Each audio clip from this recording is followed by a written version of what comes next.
ಶ್ರೀ ಗುರುಭ್ಯೋ ನಮಃ. ಮಹಾಭಾರತದ ತಾತ್ಪರ್ಯ ನಿರ್ಣಯದ 32ನೇ ಅಧ್ಯಾಯದ ಅನುಸಾರವಾಗಿ ಕೃಷ್ಣ ಕುರುಕ್ಷೇತ್ರಕ್ಕೆ ಹೋಗಿ 12 ವರ್ಷದ ದೀರ್ಘಕಾಲ ಮಾಡಿದಂಥ ಯಜ್ಞದ ವರ್ಣನೆಯನ್ನು ನೋಡಬೇಕು.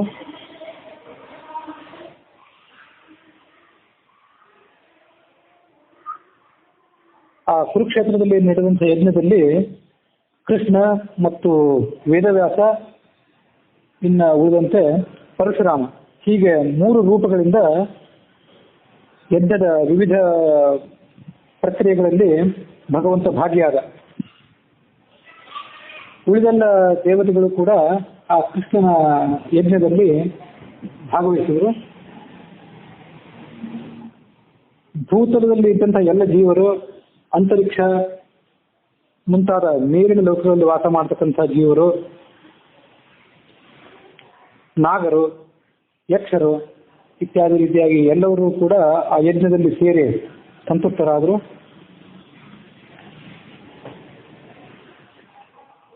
ಯಜ್ಞ ಮತ್ತು ಸತ್ರಗಳಿಗೆ ಹಿಂದೊಂದು ವ್ಯತ್ಯಾಸ ಹೇಳಿದ್ದೆ. ಯಜ್ಞ ಅಂದ್ರೆ ಕೆಲವೇ ಕಾಲ ನಡೆಯುವಂಥದ್ದು, ಸತ್ರ ಅಂದ್ರೆ ಸುದೀರ್ಘವಾಗಿ, ಸಾಮಾನ್ಯವಾಗಿ 12 ವರ್ಷ ಅಂತಾನೆ ಪುರಾಣದಲ್ಲಿ ಅದರ ವರ್ಣನೆಯನ್ನು ನೋಡ್ತೀವಿ.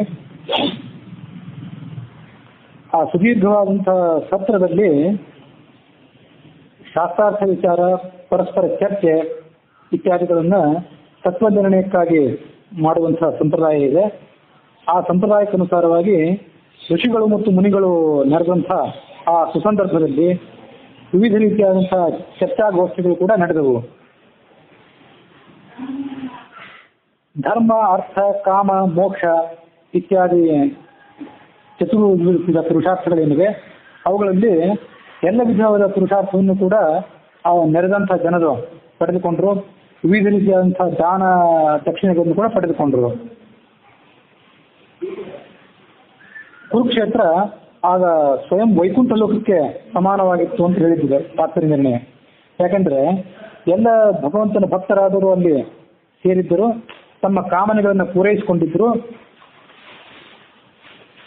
ಮತ್ತು ಕೃಷ್ಣ ಯಾವ ಪ್ರಯಾಸವಿಲ್ಲದೆ ತನ್ನ ಭಕ್ತರಾದವರ ಕಣ್ಣಿಗೆ ಅಲ್ಲಿ ಕಾಣಿಸಿಕೊಂಡಿದ್ದ. 12 ವರ್ಷದ ಸುದೀರ್ಘವಾದಂತಹ ಈ ಸತ್ರವನ್ನು ಈ ರೀತಿ ಮಾಡಿ ಮುಗಿಸಿ ಆ ಯಜ್ಞದ ಅವಭೃತ ಸ್ನಾನವನ್ನು ಕೂಡ ಮಾಡಿ ಅವರೆಲ್ಲರನ್ನು ಕಳಿಸಿಕೊಟ್ಟ. ಮತ್ತು ತನ್ನ ಕುಲವನ್ನ ಇನ್ನ ಕ್ಷಯ ಮಾಡಬೇಕು ಅಂತ ತಾನೇ ಅಪೇಕ್ಷೆ ಪಟ್ಟು, ತನ್ನ ಯಾದವ ಕುಲವನ್ನ ಕ್ಷಯ ಮಾಡಬೇಕು ಅಂತ ತಾನೇ ಅಪೇಕ್ಷೆ ಪಟ್ಟು ಆ ಬ್ರಾಹ್ಮಣನ ಅಂದ್ರೆ ಋಷಿ ಕಣ್ಣು ಮೊದಲಾದಂತಹ ಋಷಿಗಳ ಶಾಪ ಉಂಟಾಗುವಂತೆ ಕೂಡ ತಾನೇ ಮಾಡಿದ. ಈ ಭಾಗವತದಲ್ಲಿ ಬಂದಂತೆ ಅದನ್ನ ಹಿಂದೆ ಕಥೆ ಹೇಳಿದ್ದೆ. ಮೊದಲು ಆ ಶಾಪದ ವೃತ್ತಾಂತ ನಡೆಯಿತು, ಆಮೇಲೆ ಯಜ್ಞ ನಡೆಯಿತು. ಕೃಷ್ಣನ ಇಚ್ಛೆಯಿಂದಲೇ ಆ ಕಣ್ಣು ಮೊದಲಾದಂತಹ ಋಷಿಗಳ ಶಾಪ ಯದುಕುಲಕ್ಕೆ ತಟ್ಟಿತ್ತು. ಅದಲ್ಲದೆ ಕೃಷ್ಣನ ಇಚ್ಛೆಯಿಂದಲೇ ಗಾಂಧಾರಿಯು ಕೂಡ ಆ ಯದುಕುಲಕ್ಕೆ ಶಾಪವನ್ನು ಕೊಟ್ಟಿದ್ಲು. ಕುರುಕ್ಷೇತ್ರದಲ್ಲಿ ಕೌರವ ಪಾಂಡವರ ನಡುವಿನ ಯುದ್ಧ ನಡೆದ ಬಳಿಕ ಗಾಂಧಾರಿಯ ಹೃದಯ ಬಹಳ ಸಂತಪ್ತವಾಗಿತ್ತು. ಯುದ್ಧ ಮುಗಿದ ಬಳಿಕ ಪಂಚಪಾಂಡವರು ಮತ್ತು ಕೃಷ್ಣ ಅವಳ ದರ್ಶನಕ್ಕಾಗಿ ಹೋದಾಗ, ನೀನು ಯುದ್ಧವನ್ನು ಅಪೇಕ್ಷೆ ಪಟ್ಟಿದ್ದು ತಡೆಯಬಹುದಿತ್ತು, ನೀನು ಯುದ್ಧವನ್ನು ನಿಲ್ಲಿಸುವ ಪ್ರಯತ್ನವನ್ನು ಮಾಡಲಿಲ್ಲ ಅಂತ ಗಾಂಧಾರಿ ಕೃಷ್ಣನ ಮೇಲೆ ಆರೋಪ ಹೊರಿಸಿದಳು, ಆತನನ್ನು ನಿಲ್ಲಿಸಿದಳು. ಅದಲ್ಲದೆ ನಮ್ಮ ಕುರುಗಳ ಕುಲ ಅಂತಃಕಲಹದಿಂದ, ಕೌರವರ ಮತ್ತು ಪಾಂಡವರ ಅಂತಃಕಲಹದಿಂದ ಹೇಗೆ ನಾಶ ಹೊಂದಿತ್ತು, ಅದರಂತೆ ನಿಮ್ಮ ಯದುಕುಲವು ಕೂಡ ಅಂತಃಕಲಹದಿಂದಲೇ ನಾಶ ಹೊಂದಲಿ ಅಂತ ಆಕೆ ಶಾಪ ಕೊಟ್ಟರು. ಆ ಶಾಪವನ್ನು ಆತ ಸ್ವೀಕಾರ ಮಾಡಿದ. ಯಾಕಂದ್ರೆ ಅವಳು ಶಾಪ ಕೊಡೋದಕ್ಕಿಂತ ಮೊದಲೇ ತಾನು ಅವನು ನಿರ್ಧರಿಸಿದ್ದ. ಸರ್ವಜ್ಞಾತರಿಂದ ಮುಂದೆ ಆಗಬೇಕಾದಂಥ ಎಲ್ಲ ಸಂಗತಿಗಳು ಅವನ ಗಮನಕ್ಕೆ ಬಂದಿರಲೇಬೇಕು. ಹಾಗಾಗಿ ತನ್ನ ಸಂಕಲ್ಪದಲ್ಲಿ ಮೊದಲೇ ಇದ್ದಂತಹ ಆ ಕಾರ್ಯವನ್ನ ಅವಳ ಬಾಯಿಂದ ಬರಿಸಿ ಶಾಪ ರೂಪದಿಂದ ಅದನ್ನ ಸ್ವೀಕಾರ ಮಾಡಿದ. ಭೃಗು, ದೂರ್ವಾಸ, ಅಂಗಿರಸ್, ಕಶ್ಯಪ, ವಾಮದೇವ, ನಾರದ, ಗರ್ಗ ಮೊದಲಾದಂತಹ ಎಲ್ಲ ಮುನಿಗಳು ಅಲ್ಲಿ ನೆರೆದಿದ್ದರು. ವಿಶ್ವಾಮಿತ್ರ, ಅಸಿತ, ಕಣ್ವ ಮೊದಲಾದವರಿದ್ದರು. ಅವರಿಂದ ಈ ಯದುಕುಲಕ್ಕೆ ಆ ಮೂಲಕವಾಗಿ ಶಾಪ ಬಂತು. ನಿನ್ನೆ ಹೇಳಿದಂತೆ 55ನೇ ವಯಸ್ಸಿನಲ್ಲಿ ಕೃಷ್ಣ ಮತ್ತು ಅರ್ಜುನನಿಗೆ 55 ವರ್ಷದ ವಯಸ್ಸಾದಾಗ ರಾಜಸೂಯ ಯಾಗ ನಡೆದಿತ್ತು. ಅಲ್ಲಿಂದ ಮುಂದೆ 14 ವರ್ಷದ ವನವಾಸ, 1 ವರ್ಷದ ಅಜ್ಞಾತವಾಸ, ಇವೆಲ್ಲ ಮುಗಿದ ಬಳಿಕ ಕೃಷ್ಣಾರ್ಜುನರಿಗೆ 70 ವರ್ಷವಾದಾಗ ಕುರುಕ್ಷೇತ್ರದ ಯುದ್ಧ ನಡೆಯಿತು, 18 ದಿವಸದ ಯುದ್ಧ. ಅದಾದ ಬಳಿಕ ಧರ್ಮರಾಜನಿಗೆ ಹಸ್ತಿನಾವತಿ ಸಾಮ್ರಾಜ್ಯದಲ್ಲಿ ಪಟ್ಟಾಭಿಷೇಕ ಆಯಿತು. ಮುಂದೆ ಈ ಕೃಷ್ಣನಿಗೆ 80 ವರ್ಷ ಆದಾಗ, ಕೃಷ್ಣ ಮತ್ತು ಅರ್ಜುನನಿಗೆ 80 ವರ್ಷವಾದಾಗ ಈ 12 ವರ್ಷದ ಯಜ್ಞ ನಡೆಯಿತು. 88 ವರ್ಷವಾದಾಗ ಕೃಷ್ಣನಿಗೆ 100 ವರ್ಷವಾದಾಗ ಆ 12 ವರ್ಷದ ಯಜ್ಞ ಸಮಾಪ್ತವಾಯಿತು. ಅಂತೂ ಆ ಯಜ್ಞ ಪ್ರಾರಂಭವಾಗುವುದಕ್ಕಿಂತ ಮೊದಲೇ ಶಾಪದ ವೃತ್ತಾಂತ ನಡೆದ ಕಥೆ. ಹೀಗೆ ಶಾಪ ಬಂದಾಗ ಆ ಕೃಷ್ಣ ಈ ಭೂಲೋಕವನ್ನು ತ್ಯಜಿಸಿ ತನ್ನ ಪರಂಧಾಮಕ್ಕೆ ಹೋಗಬೇಕು ಅಂತ ಅಪೇಕ್ಷೆ ಪಟ್ಟಿದ್ದ. ದೇವಾದಿಗಳೆಲ್ಲರೂ, ಬ್ರಹ್ಮಾದಿ ದೇವತೆಗಳು ಅವನ್ನ ಅದೇ ರೀತಿಯಾಗಿ ಪ್ರಾರ್ಥನೆ ಮಾಡಿಕೊಂಡ್ರು. ಭೂಭಾರ ಪರಿಹಾರ ಮಾಡಿದಂತಹ ಕಾರ್ಯ ಎಲ್ಲ ಮುಗಿದಿದೆ, ನೀನಿನ್ನು ಮಾಡಬೇಕಾದಂತಹ ದೇವತಾ ಕಾರ್ಯ ಯಾವುದು ಈ ಭೂಲೋಕದಲ್ಲಿ ಉಳಿದಿಲ್ಲ, ಹಾಗಾಗಿ ನಿನಗೆ ಉಚಿತ ಅಂತ ಕಂಡ್ರೆ ಇನ್ನ ಪರಂಧಾಮಕ್ಕೆ ಆಗಮಿಸುವಂತಹ ಮನಸ್ಸು ಮಾಡು ಅಂತ ಕೇಳ್ಕೊಂಡಿದ್ರು. ಇದನ್ನೆಲ್ಲವನ್ನು ಉದ್ಧವ ಕೇಳಿ ಕೃಷ್ಣನನ್ನ ಪ್ರಾರ್ಥಿಸಿದ್ದ, ನನ್ನನ್ನು ನಿನ್ನ ಜೊತೆ ಕರ್ಕೊಂಡು ಹೋಗುವಂತೇಳಿ. ಭಾಗವತದಲ್ಲಿ ಬಂದಂತೆ ಆ ಉದ್ಧವನಿಗೆ ತತ್ವಜ್ಞಾನದ ಉಪದೇಶವನ್ನು ಮಾಡಿದ. ಏನು ಉಪದೇಶ ಮಾಡಿದ ಅನ್ನೋದನ್ನ ಭಾಗವತವನ್ನು ವಿಸ್ತಾರವಾಗಿ ಗಮನಿಸುವಾಗ ನೋಡೋಣ. ತತ್ವಜ್ಞಾನದ ವಿಸ್ತೃತವಾದಂತಹ ಉಪದೇಶವನ್ನು ಮಾಡಿ ಆತನನ್ನು ಬದರಿ ಕ್ಷೇತ್ರಕ್ಕೆ ಕಳಿಸಿಕೊಟ್ಟ ಉದ್ಧವನನ್ನು ಕೃಷ್ಣ. ಶಾಪಂ ಶುತ್ವ ಬ್ರಾಹ್ಮಣಾನ ಉದ್ಧವ ಖಿನ್ನ ಮಾನಸಃ ಉದಾಸೀನಂ ತಥಾ ಕೃಷ್ಣಂ ಇವ ಸುಪ್ರೀತಮೇವ ಚ ನಶಿಷ್ಯಮಾಣಂ ಸ್ವಕುಲಂ ಸ್ವರ್ಯಯಾ ಸುಂಚ ಕೇಶವಂ. ಸ್ವಕುಲಂ ನಶಿಷ್ಯಮಾಣಂ, ಆ ಯಾದವ ಕುಲ ನಾಶವಾಗುವುದರಲ್ಲಿತ್ತು, ಮತ್ತು ಸ್ವರ್ಯಯಾ ಸುಂಚ ಕೇಶವಂ, ಭಗವಂತ ಪರಂಧಾಮಕ್ಕೆ ಹೋಗುವ ಮನಸ್ಸು ಮಾಡಿದವನಾಗಿದ್ದ. ಉದ್ಧವ ಮತ್ತು ಮೈತ್ರೇಯ ಇವರಿಬ್ಬರು ಕೂಡ ಕೃಷ್ಣನ ಸಮೀಪಕ್ಕೆ ಬಂದರು. ಅವರಿಬ್ಬರು ಕೂಡ ಕೃಷ್ಣನಿಂದ ತತ್ವಜ್ಞಾನವನ್ನು ಪಡೆದುಕೊಂಡ್ರು. ಪ್ರೇಷಯಾಮಾಸ ಚ ಹರಿಹಿ ಉದ್ಧವಂ ಬದರೀಮನು, ಬದರಿ ಕ್ಷೇತ್ರಕ್ಕೆ ಕಳಿಸಿಕೊಟ್ಟ ಇತ್ಯಾದಿ ಪಾದ್ಮವಚನ. ಹೀಗೆ ಪದ್ಮಪುರಾಣದಲ್ಲಿ ಅದರ ಸಂಗತಿಯನ್ನು ನಾವು ನೋಡ್ತೀವಿ. ಕೃಷ್ಣ ಉದ್ಧವನಿಗೆ ಆ ತತ್ವಜ್ಞಾನವನ್ನೆಲ್ಲ ಉಪದೇಶ ಮಾಡಿ ಬದರಿಕಾಶ್ರಮಕ್ಕೆ ಕಳಿಸಿಕೊಟ್ಟು ತನ್ನ ಅವತಾರ ಪರಿಸಮಾಪ್ತ ಆಗುವುದಕ್ಕಾಗಿ 107ನೇ ವರ್ಷ ಬರುವುದನ್ನ ಪ್ರತೀಕ್ಷೆ ಮಾಡ್ತಾ ಕೂತ್ಕೊಂಡಿದ್ದ. ಭಾಗವತದಲ್ಲಿ 125 ವರ್ಷಗಳು ಆತ ಭೂಲೋಕದಲ್ಲಿ ಇದ್ದ ಅಂತ ಹೇಳಿದಂತೆ ಕಾಣಿಸ್ತದೆ. ಆದ್ರೆ ಅದನ್ನ 107ನೇ ವರ್ಷ ಬರೋದನ್ನ ಪ್ರತೀಕ್ಷಿಸಿದ್ದ. 70ನೇ ವರ್ಷದಲ್ಲಿ ಯುದ್ಧ ಆದ ಮೇಲೆ ಮುಂದೆ 36 ವರ್ಷ ಪಾಂಡವರು ಮತ್ತೆ ಕೃಷ್ಣ ಈ ಭೂಮಿಯಲ್ಲಿ ಇದ್ದರು. ಅಂದ್ರೆ 70ಕ್ಕೆ ಮತ್ತೆ 36ನೇ ಸೇರಿಸಿದಾಗ 106. 107ನೇ ವರ್ಷಕ್ಕೆ ಕಾಲಿಟ್ಟಾಗ ಆತ 107ನೇ ವರ್ಷಕ್ಕೆ ಕಾಲಿಟ್ಟಾಗ ಆತ ಈ ಭೂಲೋಕದಿಂದ ತೆರಳುವಂತಹ ಮನಸ್ಸನ್ನು ಮಾಡಿದ.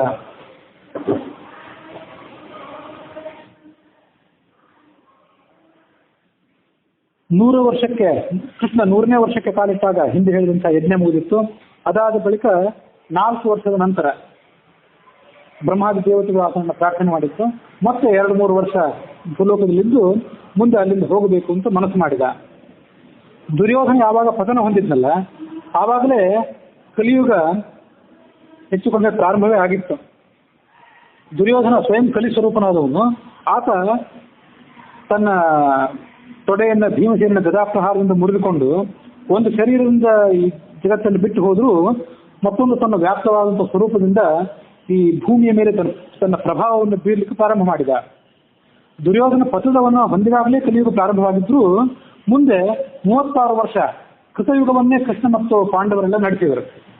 ಕಲಿಯುಗ ಪ್ರಾರಂಭವಾಗಿದ್ರು ಕೂಡ ಕೃತಯುಗದಲ್ಲಿ ಯಾವ ಪುಣ್ಯ ಕಾರ್ಯಗಳು ಮತ್ತು ಧಾರ್ಮಿಕ ಪ್ರವೃತ್ತಿ ನಡೆಯಬೇಕಾಗಿತ್ತು ಅದನ್ನು ನಡೆಸಿಕೊಟ್ರು. ಕೃತಾದಪಿ ವಿಶೇಷೋಯಂ ಯತ್ ಪುಣ್ಯಸ್ಯ ಅಧಿಕಂ ಫಲಂ ಅಲ್ಪಮೇವ ಚ ಪಾಪಸ್ಯ ಕಾಲಾತ್ ಕೃಷ್ಣಾಜ್ಞೆಯ ಯಥಾ. ಕಲಿಯುಗದ ಸ್ವಭಾವ ಮತ್ತು ಕೃಷ್ಣನ ಸಂಕಲ್ಪ, ಇದನ್ನು ನಿನ್ನೆ ಹೇಳಿದ್ದೆ. ಕೃತಯುಗಕ್ಕಿಂತಲೂ ಆ 36 ವರ್ಷದ ಕಾಲ ಏನಿತ್ತಲ್ಲ ಅದು ಹೆಚ್ಚು ಅಧಿಕವಾಗಿ ಕಾಣಿಸ್ಕೊಂಡಿತ್ತು. ಯಾಕಂದ್ರೆ ಕಲಿಯುಗದ ಸ್ವಭಾವವೇ ಹಾಗೆ. ಅಲ್ಪ ಪರಿಶ್ರಮದಿಂದ ಮತ್ತು ಅಲ್ಪ ಕಾಲದಲ್ಲಿ ನಾವು ಮಾಡಿದಂಥ ಧಾರ್ಮಿಕ ಕಾರ್ಯಗಳಿಗೆ ಹೆಚ್ಚಿನ ಪುಣ್ಯ ಅಲ್ಲಿ. ಯಾಕಂದ್ರೆ ಕೃತಯುಗದಲ್ಲಿ, ತ್ರೇತಾಯುಗದಲ್ಲಿ, ದ್ವಾಪರ ಯುಗದಲ್ಲಿ ಯಾವ ಜನ ಬದುಕಿರ್ತಾರಲ್ಲ ಅವರು ಸ್ವಾಭಾವಿಕವಾಗಿ ಧಾರ್ಮಿಕರಾಗಿರ್ತಾರೆ. ಹಾಗಾಗಿ ಅವರು ಮಾಡುವಂಥ ಧಾರ್ಮಿಕ ಕಾರ್ಯಗಳಿಗೆ ಹೆಚ್ಚು ಮಹತ್ವವನ್ನು ಭಗವಂತ ಕೊಡ್ಲಿಕ್ಕೆ ಬಯಸೋದಿಲ್ಲ. ಕಾಲವೂ ಧಾರ್ಮಿಕವಾಗಿದೆ, ನಿಮ್ಮ ಸ್ವಭಾವವೂ ಧಾರ್ಮಿಕವಾಗಿದೆ. ಹಾಗಾಗಿ ಸ್ವಲ್ಪ ಪುಣ್ಯವನ್ನು ಪಡ್ಕೊಳ್ಬೇಕಾದ್ರೆ, ಸ್ವಲ್ಪ ಫಲವನ್ನು ಪಡ್ಕೊಳ್ಬೇಕಾದ್ರೆ ಹೆಚ್ಚು ಪ್ರಯತ್ನ ಪಡಿ ಅಂತ ಭಗವಂತ ನಿರೀಕ್ಷೆ ಮಾಡ್ತಾನೆ. ಇದು ಕಾಲವೇ ದುಷ್ಟ ಕಾಲ, ಕಲಿಯುಗ. ಮತ್ತು ಜನಗಳ ಧಾರ್ಮಿಕ ಪ್ರವೃತ್ತಿಯು ಇಳಿಮುಖವಾದಂಥ ಪ್ರವೃತ್ತಿ. ಹಾಗಿರುವಾಗ ನೀವು ಮಾಡಿದಂತಹ ಸ್ವಲ್ಪವೇ ಪ್ರಯತ್ನಕ್ಕೆ ಮತ್ತು ಸ್ವಲ್ಪವೇ ಕಾಲ ವಿನಿಯೋಗ ಮಾಡಿದ್ದಕ್ಕೆ ಹೆಚ್ಚಿನ ಫಲವನ್ನು ಕೊಡ್ತೇನೆ ಅಂತ ಭಗವಂತ ಸನ್ನದ್ಧನಾಗಿದ್ದಾನೆ, ಸಿದ್ಧ ಸಂಕಲ್ಪನಾಗಿದ್ದಾನೆ.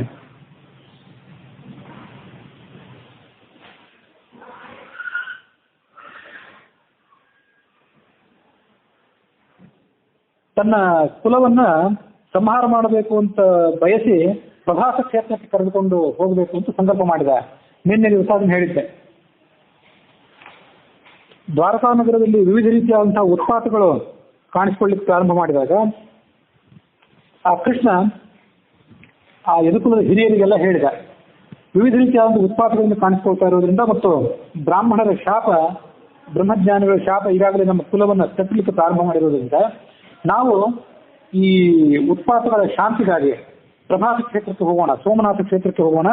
ಅಲ್ಲಿ ಸ್ನಾನಾದಿಗಳನ್ನು ಮಾಡಿ, ಧಾರ್ಮಿಕ ಕ್ರಿಯೆಗಳನ್ನು ಮಾಡಿ ಕುಲಕ್ಕೆ ಬಂದಂತಹ ಅನಿಷ್ಟವನ್ನ ಪರಿಹಾರ ಮಾಡ್ಕೊಳ್ಳಿಕ್ಕೆ ಪ್ರಯತ್ನ ಪಡೋಣ ಅಂತ ಈ ರೀತಿಯಾಗಿ ಹೇಳಿದ್ದೆ. ಹಾಗೆ ಹೇಳಿದಾಗ ಕೃಷ್ಣನ ಮನಸ್ಸಿನಲ್ಲಿ ಆಲೋಚನೆ ಏನಿತ್ತಂದ್ರೆ, ಪ್ರಾಚುರ್ಯ ಸಜ್ಜನಸ್ಯ ಸ್ಯಾತ್ ನ ಕಲೇಹೆ ವೃದ್ಧಿರಂಜಸ ಇತಿ ಸ್ವಕುಲ ಸಂಹೃತ್ಯೈ ಪ್ರಭಾಸ ಮನೆಯ ಪ್ರಭು. ಕುರುಕ್ಷೇತ್ರದ ಯುದ್ಧದ ನೆಪದಲ್ಲಿ ಬೃಹತ್ ಪ್ರಮಾಣದ ಕ್ಷತ್ರಿಯರ ನಾಶ ಎಲ್ಲ ಆಗಿ ಭೂಮಿಯ ಭಾರ ಇಳಿದಿತ್ತು. ಇನ್ನು ತನ್ನವರನ್ನು ಕೂಡ ತಾನು ನಾಶ ಮಾಡಬೇಕು ಅಂತ ಅಪೇಕ್ಷೆ ಯಾಕೆ ಪಟ್ಟಿದ್ದ ಅಂದ್ರೆ, ಕಲಿಯುಗದಲ್ಲಿ ಸಜ್ಜನರು ಭೂಮಿಯ ಮೇಲೆ ಹೆಚ್ಚು ಕಾಲ ವಾಸ ಮಾಡಿದರೆ ಆಗ ಕಲಿ ಏನ್ ಮಾಡಬೇಕು ಇಲ್ಲಿ? ಹಾಗಾಗಿ ಸಜ್ಜನರಾದವರು ಬೇಗ ಇಲ್ಲಿಂದ ಹೊರಡಲಿ, ಬೇಗ ಇಲ್ಲಿಂದ ತೆರಳಲಿ. ಅವರು ತೆರಳಿದರೆ ಆಗ ಕಲಿ ತನ್ನ ಪ್ರಭಾವವನ್ನು ಹೆಚ್ಚು ಬೀರಿ ಕಾಲವನ್ನು ಮತ್ತಷ್ಟು ಕುಲಗೆಡಿಸಬಹುದು. ಆ ಮೂಲಕ ಮತ್ತಷ್ಟು ಪಾಪದ ಪ್ರವೃತ್ತಿ ಮತ್ತು ಅಧರ್ಮದ ಮುನ್ನಡೆ ಇವೆಲ್ಲ ಆಗಬಹುದು, ಮತ್ತೊಮ್ಮೆ ಭೂಮಿಯ ಭಾರ ಇಳಿಯಬಹುದು ಅಂತ ಹೀಗೆ ಭಗವಂತನ ಸಂಕಲ್ಪ ಆಗಿತ್ತು. ಯಾದವರೆಲ್ಲರೂ ಕೂಡ ದೇವಾಂಶ ಸಂಭೂತರಾದಂಥ ಸಜ್ಜನರು, ಅವರ ಸಂಖ್ಯೆ ಅಪರಿಮಿತ. ಹಿಂದೊಮ್ಮೆ ಹೇಳಿದ್ದೆ, 10 ಲಕ್ಷ ಕೋಟಿ ಸಂಖ್ಯೆಯ ಯಾದವರು ಅವತ್ತು ಭೂಮಿ ಮೇಲಿದ್ರು. ಇವತ್ತು ಭೂಮಿ ಮೇಲೆ 600 ಕೋಟಿ ಜನ ಇರೋದೇ ಬಹಳ ದೊಡ್ಡ ಭಾರ ಅಂತ ನಾವು ಭಾವಿಸ್ತಿದ್ದೇವೆ. ನಮಗೆ ಉಸಿರಾಡಲಿಕ್ಕೆ ಜಾಗವಿಲ್ಲದಂತಾಗಿದೆ. ಆಗ 10 ಲಕ್ಷ ಕೋಟಿ ಯಾದವರು ಬರೀ ದ್ವಾರಕಾ ನಗರದಲ್ಲೇ ಇದ್ರು. ಹಿಂದೊಂದು ದಿವಸ ಅದನ್ನು ಹೇಳಿದ್ದೆ. ಅವರ ಸಂತತಿ ಬದುಕಿರುವಷ್ಟು ಕಾಲ ಕಲಿ ಭೂಮಿಯಲ್ಲಿ ತನ್ನ ಪ್ರಭಾವವನ್ನು ಬೀರಲಾರ. ಹಾಗಾಗಿ ಕೃಷ್ಣ ಪರಂಧಾಮಕ್ಕೆ ಹೋದ ಮೇಲೆ ಈ ಯಾದವರಲ್ಲಿ ಉದ್ದಟತನ ಮುಂತಾದ ಮನೋವಿಕಾರಗಳು ಕಾಣಿಸ್ಕೊಳ್ಬಹುದು. ತನ್ನ ಜೊತೆಗೆ ಅವರು ಶರೀರ ಪರಿತ್ಯಾಗ ಮಾಡಿಬಿಟ್ರೆ ಅವರಿಗೂ ಪುಣ್ಯ ಹೆಚ್ಚು. ಹಾಗಾಗಿ ಅವರನ್ನು ಹೀಗೆ ಕರ್ಕೊಂಡು ಹೋಗಿಬಿಡೋಣ ಅಂತ ಕೃಷ್ಣ ಆಲೋಚನೆ ಮಾಡಿದ್ದ. ಮತ್ತೊಂದು ಮಹತ್ವದ ಸಂಗತಿ ಏನಂದ್ರೆ, ಅಲ್ಲಿ ಗಮನಿಸಬೇಕಾದದ್ದು ಏನಂದ್ರೆ, ಮನುಷ್ಯ ಯಾವ ಕ್ಷೇತ್ರದಲ್ಲಿ ಇರ್ತಾನಲ್ಲ ಆ ಕ್ಷೇತ್ರದಲ್ಲಿರೋದಕ್ಕಿಂತ ತನ್ನ ಅಂತ್ಯಕಾಲವನ್ನು ಸಮೀಪಿಸಿ ಪುಣ್ಯಕ್ಷೇತ್ರಕ್ಕೆ ಹೋಗಿ ಅಲ್ಲಿ ಶರೀರವನ್ನು ಬಿಡ್ತೇನೆ ಅಂತ ಪ್ರಯತ್ನ ಮಾಡಬೇಕು. ಹಾಗೆ ಮಾಡಿದ್ರೆ ಹೆಚ್ಚು ಪುಣ್ಯದಾಯಕ. ಪುಣ್ಯಕ್ಷೇತ್ರ ಅಂದ್ರೆ ಬಹಳ ದೊಡ್ಡ ಪುಣ್ಯಕ್ಷೇತ್ರನೇ ಆಗಬೇಕಾಗಿಲ್ಲ. ಕಾಶಿ ಕ್ಷೇತ್ರನೇ, ಗಯಾ ಕ್ಷೇತ್ರ, ಯಾವ ಕ್ಷೇತ್ರವೇ ಆಗಬೇಕಾಗಿಲ್ಲ. ತಮ್ಮ ಸಮೀಪದಲ್ಲಿದ್ದಂತಹ ಅಲ್ಪವಾದಂತಹ ಪುಣ್ಯಕ್ಷೇತ್ರ ಆದರೂ ಆಯ್ತು, ಅಂತೂ ಸ್ವಕ್ಷೇತ್ರವನ್ನು ಬಿಟ್ಟು ಹೋಗಬೇಕು ಅಂತ ಅದರ ಹಿಂದಿನ ತತ್ವ. ಇದನ್ನ ತಿಳಿಸ್ಲಿಕ್ಕಾಗಿ, ಇದನ್ನ ಮುಂದೆ ಬರುವಂತ ತಲೆಮಾರುಗಳಿಗೆ ತಿಳಿಸ್ಲಿಕ್ಕಾಗಿ ದ್ವಾರಕಾನಗರದಿಂದ ಅವರನ್ನ ಪ್ರಭಾಸಕ್ಕೆ ಕರ್ಕೊಂಡು ಹೋಗಿ ಅಲ್ಲಿ ಅವರ ಕಡೆಯಿಂದ ವಿವಿಧ ರೀತಿಯಾದಂತಹ ದಾನ ಮೊದಲಾದ ಕ್ರಿಯೆಗಳನ್ನು ಮಾಡಿದ. ಅದು ಹಿಂದಿನ ತತ್ವವನ್ನು ನಾವು ತಿಳ್ಕೊಳ್ಬೇಕು. ನಮಗೆ ಎಷ್ಟೋ ಜನರಿಗೆ ನಿವೃತ್ತಿ ಅನ್ನೋದೇ ಕಾಣಿಸ್ತಿಲ್ಲ. 58-60 ವರ್ಷಗಳಾದ್ಮೇಲೆ ನಾವು ನಿವೃತ್ತಿ ಸರ್ಕಾರದ ಕೆಲಸ ನಾವು ಮಾಡ್ತಿದ್ರೆ ಅಥವಾ ಯಾವುದೋ ನೌಕರಿ ಮಾಡ್ತಿದ್ರೆ ನಮ್ಮನ್ನು ಬಲಾತ್ಕಾರ ಹೊರಡಿಸ್ತಾರೆ, ಇಲ್ಲಿಂದ ಹೊರಡಿ ಅಂತ. ಆದ್ರೆ ಆ ಥರ ನೌಕರಿ ಮಾಡುವವರು ಎಷ್ಟು ಜನ? ಉಳಿದವರೆಲ್ಲ ಸ್ವಂತ ಉದ್ಯೋಗಗಳು, ನಾನಾ ರೀತಿಯಾದಂಥ ಅರ್ಥವನ್ನು ಕೊಡುವಂಥ ಕಾರ್ಯಕ್ರಮವನ್ನು ಮಾಡುವವರೇ ಹೆಚ್ಚು. ಹಾಗಾಗಿ ನಮಗೆ ನಿವೃತ್ತಿಯೇ ಇಲ್ಲ. ರಾಜಕಾರಣಿಗಳಂತೂ ವಿಶೇಷವಾಗಿ ಈ ಯದುಕುಲ, ಕುರುಕುಲ ಇದನ್ನೆಲ್ಲ ಗಮನಿಸಿದಾಗ ರಾಜಕಾರಣಿಗಳ ಬಗ್ಗೆ ಹೆಚ್ಚು ನಾವು ಗಮನಿಸ್ಬೇಕು. ನಮಗೆ ನಿವೃತ್ತಿನೇ ಇಲ್ಲ ಅನ್ಕೋತಾರ. ನಿವೃತ್ತಿನೇ ಇಲ್ಲ ಅನ್ಕೋತಾರಲ್ಲ, ನಾವೇನು ಮಾಡಬೇಕು? ಆ ತತ್ವವನ್ನೇ ಇದನ್ನು ತಿಳಿಸಿದಂಗೆ. ನಾವು ಯಾವ ಕ್ಷೇತ್ರದಲ್ಲಿ ಇವತ್ತು ಮೆರೆದಾಡ್ತಿದ್ದೀವಿ, ಯಾವ ಕ್ಷೇತ್ರದಲ್ಲಿ ಅರ್ಥವನ್ನು ಸಂಪಾದನೆ ಮಾಡಿ ಪ್ರಯತ್ನ ಮಾಡ್ತಿದ್ದೀವಿ, ಆ ಕ್ಷೇತ್ರಕ್ಕೆ ವಿರಾಮ ಕೊಟ್ಟು, ಆ ಕ್ಷೇತ್ರಕ್ಕೆ ರಾಜೀನಾಮೆ ಕೊಟ್ಟು, ಕ್ಷೇತ್ರ ಅಂದ್ರೆ ನಮ್ಮ ವೃತ್ತಿ ಅಷ್ಟೇ ಅಲ್ಲ, ನಾವಿರುವಂಥ ಜಾಗನೂ, ಆ ಜಾಗವನ್ನು ಕೊಟ್ಟು ಆ ಜಾಗದಿಂದ ತೆರಳಿ ಕಾಶಿ ಮೊದಲಾದ ಬೇರೆ ಕ್ಷೇತ್ರಗಳಿಗೆ ಹೋಗಬೇಕು. ಅದಕ್ಕಾಗಿ ಹಿಂದೆ ಏನ್ ಮಾಡ್ತಿದ್ರಂದ್ರೆ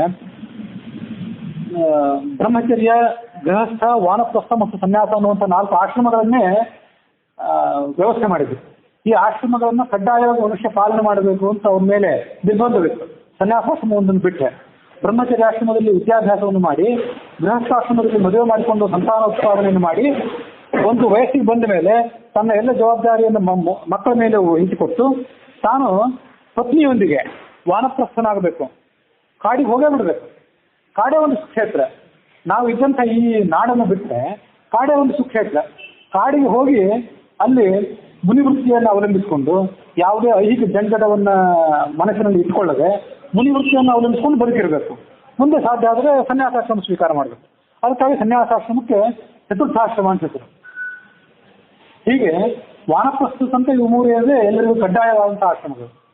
ಮತ್ತೆ ಎಷ್ಟೋ ಜನ ಏನು ಮಾಡ್ತಿದ್ರು ಅಂದರೆ 60, 70 ಅಥವಾ 50 ಮುಂದೆ ದಾಟಿದ ಮೇಲೆ ಬದರಿ, ಕಾಶಿ ಮೊದಲಾದ ಕ್ಷೇತ್ರಗಳಿಗೆ ಹೋಗಿಬಿಡ್ತಿದ್ರು. ಆಗಿನ ಕಾಲದಲ್ಲಿ ಅಲ್ಲಿ ಹೋಗಿ ತಿರುಗಿ ಬರೋದು ಇವೆಲ್ಲ ಬಹಳ ಕಷ್ಟದ ಸಂಗತಿಗಳಾಗಿತ್ತು. ಅದಕ್ಕಾಗಿ ಹೋಗುವಾಗ ನಾನಿನ್ನು ಬರ್ತೀನೋ ಇಲ್ಲೋ ಅಂತ ಅವರಿಗೂ ಖಾತ್ರಿ ಇರ್ತಿರ್ಲಿಲ್ಲ, ಅವ್ರನ್ನ ಬೀಳ್ಕೊಡುವಂಥ ಮಕ್ಕಳು ಮೊಮ್ಮಕ್ಕಳಿಗೂ ಖಾತ್ರಿ ಇರ್ತಿರ್ಲಿಲ್ಲ. ಒಂದು ರೀತಿಯಾದ ಅವ್ರ ಅಂತಿಮ ಯಾತ್ರೆಯೇ ಆಗಿರ್ತಿತ್ತು. ಹೋದವರು ಎಷ್ಟೋ ಜನ ಹಿಂತಿರುಗಿ ಬಂದದ್ದೇ ಇಲ್ಲ. ಈ ಸಂಗತಿಯನ್ನ ಆ ಕೃಷ್ಣ ತನ್ನ ಹಿಂಬಾಲಕರಾದಂಥ ಯದುಕುಲದ ಸದಸ್ಯರೊಂದಿಗೆ ಮಾಡಿದಂಥ ಚರ್ಯೆಯಿಂದ ನಾವು ಅರ್ಥ ಮಾಡ್ಕೊಳ್ಳೋದು. ತಮ್ಮ ಕ್ಷೇತ್ರದಲ್ಲಿ ಇದ್ದು ಬೇಕಾದಷ್ಟು ಸುಖ ಭೋಗಗಳನ್ನು ನಾವು ಅನುಭವಿಸಿದ್ದೆಲ್ಲ ಆಗಿದೆ, ಇನ್ನು ಸಾಕು, ಇನ್ನು ತೀರ್ಥಕ್ಷೇತ್ರಕ್ಕೆ ಹೋಗಿ ಅಲ್ಲಿ ಪುಣ್ಯ ಕಾರ್ಯಗಳನ್ನು ಮಾಡೋಣ ಅಂತ ತನ್ನ ತಲೆಮಾರಿನವರೊಂದಿಗೆ ಅದನ್ನು ಆಚರಣೆ ಮಾಡಿ ಮುಂದಿನ ತಲೆಮಾರಿನವರಿಗೆ ಆ ಸಂಕೇತವನ್ನು ಕೃಷ್ಣ ಕೊಡ್ಲಿಕ್ಕೆ ಅಪೇಕ್ಷೆ ಪಟ್ಟ. ದ್ವಾರಕಾ ಕ್ಷೇತ್ರವು ಬಹಳ ದೊಡ್ಡ ಕ್ಷೇತ್ರವೇ, ಅದೇನು ಸಣ್ಣ ಕ್ಷೇತ್ರ ಅಲ್ಲ. ಆದರೆ ಅದು ಸ್ವಕ್ಷೇತ್ರ. ಈ ಯಾದವರು ಅಲ್ಲಿದ್ದು ಮೆರೆದಾಡಿದಂಥ ಸಾಕಷ್ಟು ಭೋಗಗಳನ್ನು ಅನುಭವಿಸಿದಂಥ ಕ್ಷೇತ್ರ ಅದು. ಹಾಗಾಗಿ ಇನ್ನೊಂದು ಸಣ್ಣ ಕ್ಷೇತ್ರವನ್ನಾದರೂ ತೊಂದರೆ ಇಲ್ಲ. ಅದಕ್ಕಾಗಿ ಪ್ರಭಾಸ ಕ್ಷೇತ್ರವನ್ನ ಕೃಷ್ಣ ಆಯ್ಕೆ ಮಾಡಿಕೊಂಡ.